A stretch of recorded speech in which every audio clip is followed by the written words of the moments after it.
नमस्कार दोस्तों, मैं आपका दोस्त राजेश सैनी और मैं आज आया हूँ हरियाणा कुरुक्षेत्र। तो हरियाणा कुरुक्षेत्र ये वही जगह है जहाँ पे महाभारत का जो महायुद्ध हुआ था, ये वही जगह है। और कुरुक्षेत्र में मैं अभी हूँ ब्रह्म सरोवर में। यहाँ पे ये लगभग 4 किलोमीटर दूरी पे फैला हुआ है सरोवर है। और जब ब्रह्मा जी ने सृष्टि की रचना की थी ना, उससे पहले इस सरोवर की रचना की थी। तो वही मैं आपको दिखाने वाला हूँ। सूर्य ग्रहण होता ना, तब लोग यहाँ पे काफ़ी मात्रा में इस ब्रह्म सरोवर पे स्नान करने के लिए आते हैं। और उस समय पे मेला भी, बहुत बड़ा मेला लगता है। तो दोस्तों इस ब्रह्म सरोवर को देखते हैं। तो दोस्तों ये इसका 1 नंबर गेट है। वैसे इसकी चारों दिशाओं में गेट है और कुछ इस तरह का ये ब्रह्म सरोवर है। और इस तरफ देखोगे तो काफ़ी, इस ब्रह्म सरोवर के चारों तरफ काफ़ी मंदिर देखने को मिलेंगे।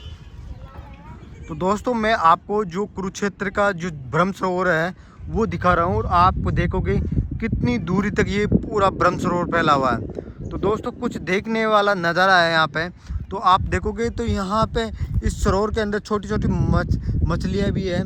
और ये एक टूरिस्ट पॉइंट है, यानी जो टूरिस्ट आते हैं हरियाणा कुरुक्षेत्र में आते हैं, वो ज़रूर इस जगह पे घूम के जाते हैं। तो दोस्तों जो कुरुक्षेत्र का जो गार्डन है ना, उसमें ये अच्छी प्रकृति की जो पत्थर रखे हुए हैं और इनमें जो कलाकारी की हुई है ना, बहुत ही सुंदर की हुई है। आप इस जगह पे देखोगे ना, इस पे जो अर्जुन की तीर है उनका साइन है। और यहाँ पे अर्जुन ने जो तीर से मछली के आँख पे तीर मारा था ना, वो वाला चिन्ह दिखा रखा है। और यहाँ पे जो शंख थे, जिनके पास में अलग अलग ध्वनि के वो शंख थे, वो दिखाए हुए हैं।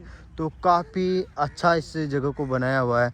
आप देखोगे ना चारों तरफ ये इस तरह का है। जो ये सारी चीज़ें हैं ना, जो महाभारत से रिलेटिव ये चीज़ें दिखाई हुई है यहाँ पे। तो दोस्तों आपको कुरुक्षेत्र में ये बिल्कुल प्यारी प्यारी ये आपको बतखें भी देखने को मिलेगी।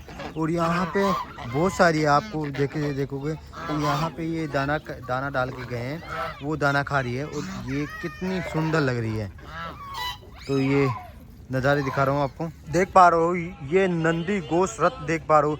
ये कुरुक्षेत्र के अंदर जो ब्रह्म सरोवर है वहाँ पे लगाया हुआ है और इसमें पूरी महाभारत का दृश्य दिखाया गया। तो आप यह सामने देखोगे भगवान श्री कृष्ण जी है और साथ में जो अर्जुन पीछे बैठे हुए हैं। और ऊपर की तरफ देखोगे तो यहाँ भगवान श्री हनुमान जी भी ध्वजा लेके बैठे हुए हैं। तो इस रथ के बारे में मैं बताता हूँ कि किस तरह से ये महाभारत का जो युद्ध हुआ था और क्यों भगवान श्री कृष्ण जी को अर्जुन का रथ चलाना पड़ा। तो दोस्तों जब भगवान श्री कृष्ण जी विश्राम कर रहे थे, उस समय अर्जुन उनके पास में आता है। और जब उनको सोते हुए देख के वो भगवान श्री कृष्ण जो सराहना है वहाँ पे बैठ जाता है।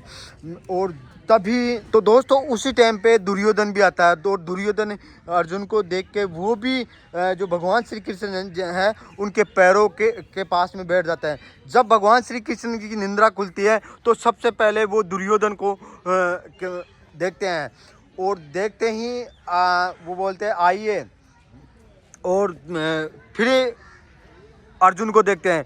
तो दुर्योधन और अर्जुन में से सबसे पहले जो भगवान श्री कृष्ण ने देखा वो दुर्योधन को देखा। तो वो दोनों कहते हैं कि आप हमारे साथ युद्ध लड़िए। तो वो कहते हैं कि मैं दोनों के साथ तो कैसे लड़ सकता हूँ, लेकिन मैं, एक तो मेरी पूरी नारायणी सेना होगी और दूसरी तरफ मैं रहूँगा। तो मैं रहूँगा और मैं सिर्फ युद्ध के अंदर भाग लूँगा, लेकिन अस्त्र शस्त्र नहीं चलाऊँगा। तो भगवान श्री कृष्ण ने कहते हैं सबसे पहले मैंने दुर्योधन को देखा, तो दुर्योधन को सबसे पहले मांगने का अधिकार है। तो तभी दुर्योधन ने भगवान श्री कृष्ण की पूरी नारायणी सेना मांगी। और तब अर्जुन ने कि भगवान मुझे तो आप चाहिए, आप युद्ध में लड़ो या ना लड़ो, मुझे तो आपका साथ चाहिए। तो तभी वो अर्जुन को कहते हैं, अर्जुन कहता है कि भगवान आप मेरे सारथी बन के पूरा युद्ध मेरे साथ निभाइए, तभी भगवान श्री कृष्ण जी ने उनका सारथी बन के पूरे युद्ध में भाग लिया। और ये जो रथ देख पा रहे हो दोस्तों, आपने देखा होगा कि जो इस रथ के ऊपर जो हनुमान जी की प्रतिमा लगी हुई है वो क्यों लगी हुई है, क्योंकि उस टाइम पे जब अर्जुन हनुमान जी से मिलते हैं तो वो अपना बल दिखाता है, लेकिन बल होते हुए भी हनुमान जी की पूंछ नहीं हटा पाता है। तो इसी वजह से जब भगवान श्री कृष्ण जी ने कहा कि हनुमान जी को, क्योंकि आपका जो बल है ना, वो आप हमारे जो ध्वज लेके हमारे जो रथ है उसके ऊपर बैठिए, कि इस रथ पे बैठे हुए ना तो जो पूरा वेट था ना पूरे रथ पे था, तो इस वजह से भगवान को अपने रथ को आगे ले जाने से कोई भी रोक नहीं सकता था। इसी वजह से वो यहाँ अपना जो ध्वज लेके बैठे हुए थे रथ में। दोस्तों ये आप देख पा रहे हो हड़प्पा तकनीक की, यानी जो लोहार जो बर्तन बनाते ना वो देख पा रहे हो, और जो लोहार कुम्हार पहले के ज़माने में किस तरह से रहते थे वो आप देख पा रहे हो। ये देखिए दोस्तों, काफ़ी मिट्टी के बर्तन रखे हुए हैं जो पहले आप काम में लेते थे, पहले के ज़माने में काम में लेते थे, और आज भी इन बर्तनों में से काफ़ी बर्तन काम में लेते हैं। दोस्तों ये राजस्थान का जो कल्चर में है, राजस्थान में पहले इस तरह से भट्टियों के अंदर धातु निकाले जाते थे, उसका एक नमूना तैयार किया हुआ है, वो इस प्रकार से धातु निकाले जाते थे। दोस्तों यहाँ पे एक इंसान है और नीचे चमड़ी लगी हुई है, तो ये एक दूसरे पक्ष से दबाएगा ना तो वहाँ से हवा जाएगी, यहाँ से जो आग निकलेगी। जो लोहार इस पद्धति को काफ़ी काम में लेते थे। दोस्तों ये देख पा रहे हो ब्रह्मा जी का जो मंदिर है ना, उसकी कुछ तस्वीर देख पा रहे हो, कितना सुंदर ये मंदिर है। दोस्तों इस छायाचित्र में दिखा रखा है भीष्म पिता जो बाणों की सैया पे लेटे हुए हैं, और उनसे मिलने के लिए जो पूरे पांडव पुत्र आए हुए हैं। आप ये देखोगे कि कितना ये दर्शन नज़र आ रहा है, और जो भगवान श्री कृष्ण जी भी इस जगह पे मौजूद हैं। इसके अंदर आप देखोगे, इस हॉल के अंदर जो कृष्ण जी की जो लीला है वो दिखाई गई है। तो यहाँ पे जो कृष्ण जी ने जो अपनी लीला दिखाई थी वो दिखा रहे हैं। जो एक जो बतख यानी कि का जो सिर खोला था वो दिखाई गया है यहाँ पे। और दूसरी जगह पे कृष्ण जी ने जो गोवर्धन पर्वत को अपनी चट्टी आंगली के अंदर उठाया हुआ है, इसके अंदर वो दिखाया हुआ है।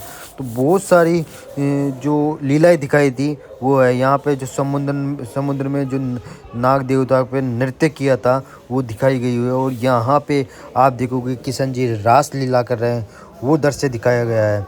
तो इस पूरे हॉल में इस तरह के कुछ चित्र बनाए हुए हैं जो अलग अलग रूपों में दिखाए हुए हैं। यहाँ पे जो एक राक्षस को का वध किया था वो दृश्य दिखाया गया है। और इस जगह पे कृष्ण जी के साथ में जितने भी रासलीला की है, किन किन के साथ में रासलीला की है वो दिखाए गए। यहाँ पे जब अर्जुन ने अपना गांडीव छोड़ दिया। तो दोस्तों आपको मैंने जो कृष्ण संग्रहालय दिखाया और पैनोरमा दिखाया, विज्ञान भवन दिखाया, तो ये कैसा लगा कमेंट करके बताना। और मैं चाहता हूँ कि आपको जो महाभारत से रिलेटिव, कृष्ण लीला से रिलेटिव वो पूरी जगह दिखाने की कोशिश करता हूँ। और ये अभी संग्रहालय था, आपको अच्छा लगा होगा तो एक प्यारा सा कमेंट करना आप कि हमें ये वीडियो अच्छा लगा है, और कुरुक्षेत्र की और भी वीडियो लेके आए तो मैं आपको और भी वीडियो लेके आऊँगा। तो इस वीडियो को अपन यही एंड करते हैं। जय हिंद, वंदे मातरम।